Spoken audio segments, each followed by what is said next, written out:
Attorney Rufil Fernandez Banyok. Attorney Rufil Fernandez Banyok. Straight to the point. O karon, ania ang inyong anchorman. Sa liquid adversus veritatem sed pro veritate. Wa kita mahimo aron sa pagpakigbatok sa kamatuoran, kundi aron sa pagdapig sa kamatuoran. Straight to the point. Luzon, Visayas ug Mindanao, Pilipinas ug sa katawhan kutob sa babot sa tong Sibya sa tibuok kalibutan via internet. Maayong buntag ug kumusta live gikan sa Queen City of the South, Cebu City, Philippines. Welcome nining atong tulumanon ug inyong tulumanon. Straight to the point. Kinigya po niyo boss nga nagad sa kahanginan kasamang Rufil Fernandez Banyok. Maoy padayon makiguban kaninyo nining laing adlaw sa atong pagpakigbisog. Adlaw karon mahigala nga Miyerkules pitsa 11 na. Buwan karon mahigala sa Marso tuig 2026. Straight to the point. Pagkapaspas mahigala sa mga adlaw sa semana. Bago pa ganin ang Lunes mahigala ni anagitas tunga ron. Miyerkules na gyud mga kahigalaan. Perting paspasa mga sugid dig paminaw. Sa gihapon hatagan pagtagad ang mga issues nga may labot ang lungsod. Nagbagang mga expose, nagunang mga reports. Dinhila man gyapon mga higala sa atong pagmanuban ining atong tulumanon ug inyong tulumanon. Straight to the point. Nagunas to maискutanan karong butaga mga kaigsunan ang tropical depression nga naa sa gawa sa Pilipinas nahimo ng usa ka tropical storm. Straight to the point. Apan matod pas pag-asa minus ang posibilidad nga mosulod kini sa Philippine Area of Responsibility. Straight to the point. Katalig pagtagad no butaga sa atong pamanuban usab mga higala ning atong tulumanon ug inyong tulumanon. Straight to the point. Samtang sa pikas bahin suspects pagpanglugos usa ka 11 anyos nga batang babae sa may under mahigala sa Guadalupe Police Station nga jurisdiction nadakpanas kapulisan didto sa kauluhan og nadala na kini dinhi sa Dakbayan sa Sugbo. Straight to the point. Katalig pagtagad sab karon nga buntaga mga kaigalaan sa atong pagwanuban usab dining atong tulumanon ug inyong tulumanon. Straight to the point. Natanggong na karon sa prosintos kapulisan o giandam na ang kaso labot ani. Straight to the point. Ato may galang gi-commend ang Guadalupe Police Station. Pinangulahan mga higala sa ilang hipisab nga si Captain na Buntilaw Daiken. No, ang ilang hipis kapulisan sa Guadalupe Police Station. Human mahigala ni dangop sa tong Sibianan kining maong ginikanan ang lulo mga sukid di paminaw kay ang iyang anak nga 11 anyos gi-rape mga higala sa ila rasang silingan. Straight to the point. Ato ning tagag pagtagad mga kaigsunan unya in town, nakita sa CCTV gipasakay ning bata mga higala perting luuya. Naakaron sa Vicente Soto Hospital mga kaigalaan kay nagbleeding ang bata. So ato ni mahigalang gitabangan sa tong Sibianan DYHP kay diri man ni midangop nato og ato nang gitawgan ang kapulisan. Salamat kayo ni Captain Vinstein Buntilao diri sa Guadalupe Police Station. Og ingon man mahigala tong gi-comment ang tibuok Cebu City Police Office. Pinaagi sa mahigalan Colonel George Ilanan nga ila din aksyonan paspasa na kasibat dayo dito na sa Manila nadakpan. Tiya mo na mga sukid dig paminaw. No, og mapahinay-hinay mahigala tag dako pa to lisod to. Pero at least ang atong mga kapulisan human mahigala nato gitawgan sa DYHP RMN Cebu. Atong gitabangan ni mahigala nga pamilya in town. Paspas nga niliyok ang atong kapulisan og nadakpan gyud kining maong suspect. Straight to the point. Nagantarig pagtagad ug butaga mga higala sa atong pagbanuban nining atong tulumanon ug inyong tulumanon. Straight to the point. Samtang sa pikas bahin upat ang patay, usa ang naangol. Human na punggit sa usa ka wing van ang motorsiklo nga dunay tulo ka mga sakay. Straight to the point. Diri ni mga higala sa may barangay Busay, Ginoo ko. Pagkaduguon bas mga panghitabo kagahapong adlaw mga sukid di paminaw. No, dunay habal-habal driver, doon na sa duha ka mga pasayro na punggit sa wing van, patay ang tulo mga higala nga nasa motorsiklo nga single. Plus ang driver sa wing van patay sad. Ato ni hatagay pagtagad robutagas tabad-uban usab dining atong tulumanon ug inyong tulumanon. Straight to the point. Unya, nitubag po pagkagabi dito sa lungsod sa Carmen, usa ka traffic enforcer na latayan sa mahigala sa 10-wheeler truck. Patay sad mga sukid dig paminaw. Straight to the point. Mo na nga atong gipahimangnuan ang atong mga motorista paghinay in town, amping in town mo diha sa kalsada. Straight to the point. Samtang sa laing bahin mahigala didto sa kauluhan, human sa plitihan sa barko posibleng musaka na ang plitihan sab sa eroplano sa buwan sa Abril. Straight to the Ginoo point. ko na unsa naman ning kalakiharon. Taas may gala mga plitihan, nangayog usbaw sa plitihan ang mga sakyanan sa kamad-an, nangayo sa usbaw mahigala ang sakyanan sa kadagatan o karon des kahanginan na sab. Ang eroplano mga higala mo pataasab sila sa ilang plitihan. Ato sining hatagag pagtagad rubutagas tuman usab nining atong tulumanon ug inyong tulumanon.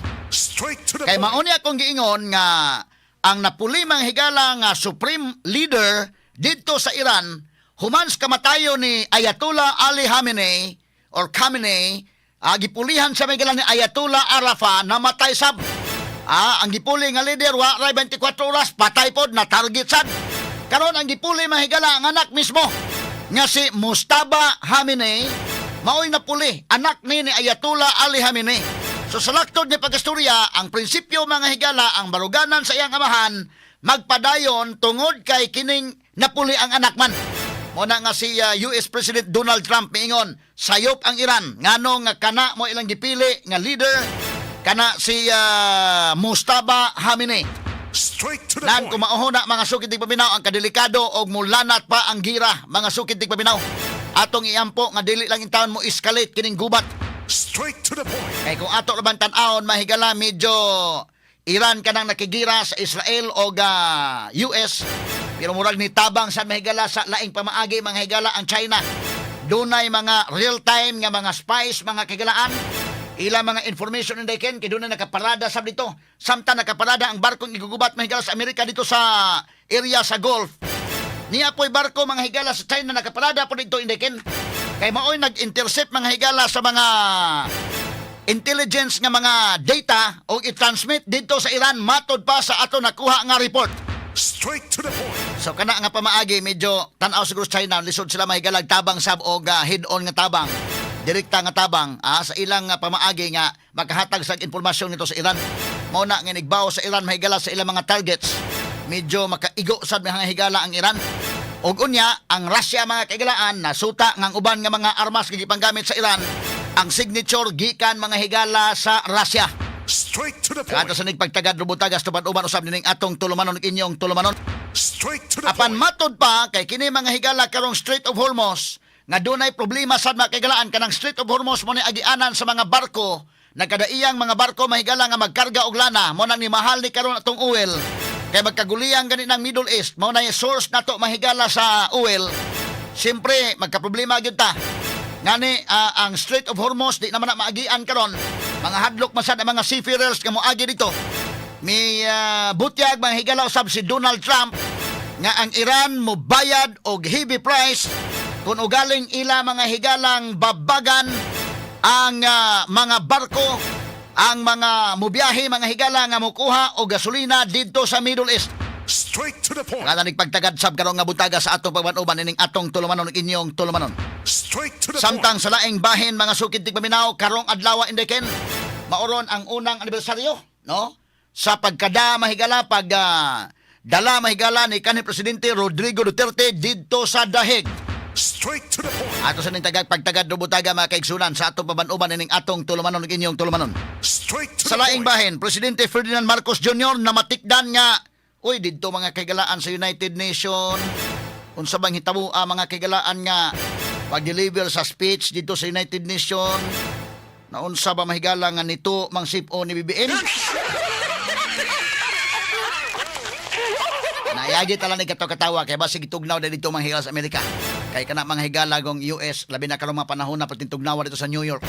Kana gud mga higalang opisina o kana gud mga higalang adto ang meetings nga himuon sa United Nations na mahimutang mahigala sa New York mao kana nga medyo di lalim sa mga higala no gitugnaw siguro sab dito no nya ang uban pod lain-lain maguguna-huna mahigala wa na gyud resulta na gyud na sa iyang kuan. Ato lang ni agi katawa mga sukid tig paminaw no atol sa iyang speech dito mga higala paghatag ng speech atol sa session sa United Nations Commission on the Status of Women dito sa New York City. Straight to the point. Dali hinuon kayo nga may gini kinakadag panyo nga dako-dako tos BBM. Kaya pagtagad rubutaga mahigala bida kalingo-lingo gid taon ka mga sukid tig paminaw. Wala lang sa mga nangaon ron mga kagilaan. Nasayran nga doon na day ko na mahigalay calls ang presidente doon ay sipon manghigala samtang naasa sa duha ka adlaw nga working visit didto sa New York. Straight to the Kaya kung point. uban mga kaigalaan nila rin butangag Malaysia mahigala nga na dito nalagi ang kuan muna mga higala no kaya tugos gagmay pata mga sukit tig paminaw kasuway sa ta na mo to sipon. Pero kaning dagko na talabinag na ang mga higala sa United Nations na asa tubangan gyud ha.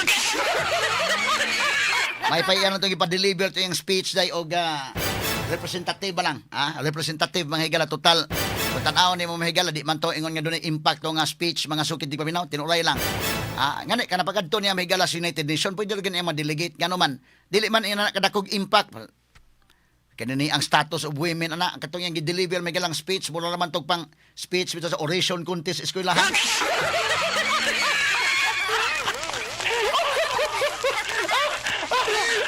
Nya kana mangayo ka og seat kay usa man pud day ken nga mo deliver siya makikita sa to sa UN nga kuan ang presidente kay mangayo og mo labi mga higala mangayo og seat sa UN Security Council kana gud mga kag seat sa UN Security Council wa gyapon mahigalay dako nga impact kay unsa may seat nga pangayoon nga kanang di man ta permanent member sa UN Security Council kana bitawng non-permanent membership ba no non-permanent member for 2 years na kanang mga kadaay mga nasod niya wa ganay tingog sa dito wa lagi impact no wala gi impact mas may pa nila mahigalan na padasa dito og representative kung nasa nagpadasa dito iyang kaugalingon tuon nung sipon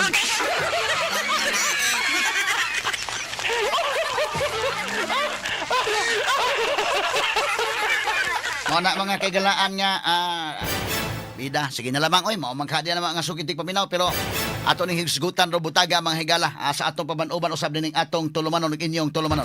Straight to the point. Kini guban pang mga hisgutanan niyo mabati exclusive over DYHP RMN Cebu 612 sa dial sa inyong mga radyo sa 93.9 IFM.